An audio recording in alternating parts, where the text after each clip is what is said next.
नमोस्तु इच्छामि महाराज जी।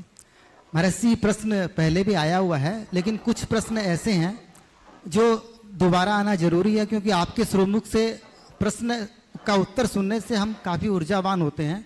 इसलिए प्रश्न मेरा ये है महाराज श्री कि पुरुषार्थी आदमी की किस्मत बनती है या जिसकी किस्मत अच्छी होती है वो पुरुषार्थी होते हैं। प्रासंगिक दो छोटा सा उदाहरण है 30 सेकंड का। मैं 3 महीना के अंतराल में आया तो ये मेरा पुरुषार्थ की कमी थी या बैड लक था। और गुरुवर, आप जो साधु परमेष्ठी के रूप में विराजमान है, बड़ा उपकार है।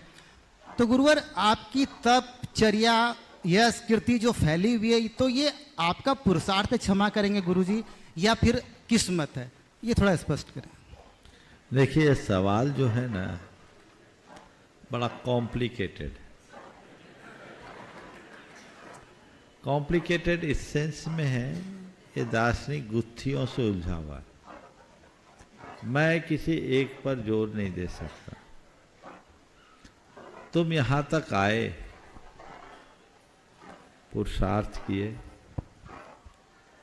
अपना नाम भी लिखाया, ये पुरुषार्थ किए, ये पुरुषार्थ था सो यहां तक आए। लेकिन तुम्हारी किस्मत है कि कार्यक्रम चलते तक तुम्हारा नंबर आ गया। अगर किस्मत खराब होती, एक आध कोई ऐसा सवाल हो जाता बीच में, तो हो सकता बाकी सब लोगों को मन में सोचना पड़ता, उसमें तुम भी शामिल होते, इतना समय निकलता।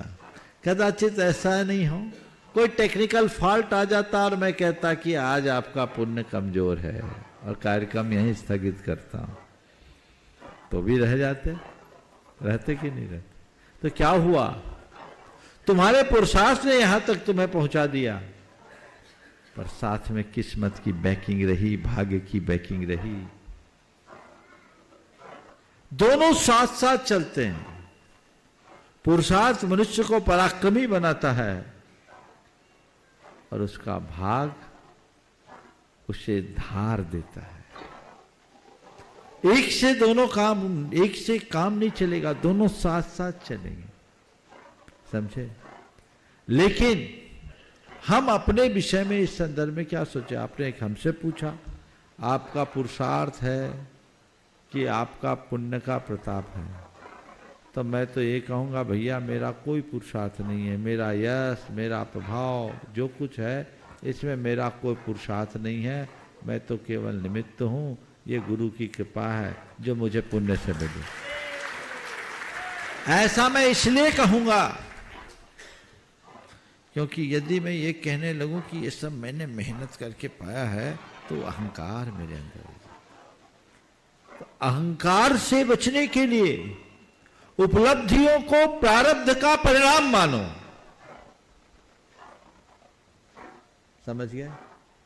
और हताशा से बचने के लिए पुरुषार्थ को अपने जीवन का सबसे बड़ा आलंबन मानो। कुछ करना हो तो ये सोचकर मत बैठो कि जो मेरे भाग्य में होगा वो ही मुझे अपने आप हो जाएगा। नहीं, करना हो तो ये सोचो कि मेरे भाग्य में क्या है इसका मुझे पता नहीं, पर मुझे क्या करना है इसका मुझे पता है, और मैं इसे अपनाता हूं। जब कोई काम करना होता है तो मैं भाग्य की तरफ देखता नहीं, सतत अपने कर्म पर भरोसा रखता हूं, अपने पुरुषार्थ पर भरोसा रखता हूं। उस समय मेरे सामने केवल एक धुन होती है कि ये काम मुझे कैसे करना है। लेकिन जब कोई परिणाम सामने आता है तो मैं उसे अपना कर्तव्य तो नहीं मानता। मैं सोचता हूं ये तो केवल मैं तो एक निमित्त हूं, जो हो रहा है ये सबका भाग्य है। बस यही दृष्टिकोण अपने अंदर अपनाना चाहिए। विनोबा भावे जी का एक बहुत अच्छा वाक्य है, मैं कोई अच्छा कर्म करूं ये मेरा पुरुषार्थ है। मैं कोई अच्छा कर्म करूं ये मेरा पुरुषार्थ है, और दुनिया उसे अच्छा समझे ये मेरा भाग्य है। समझ गया? बस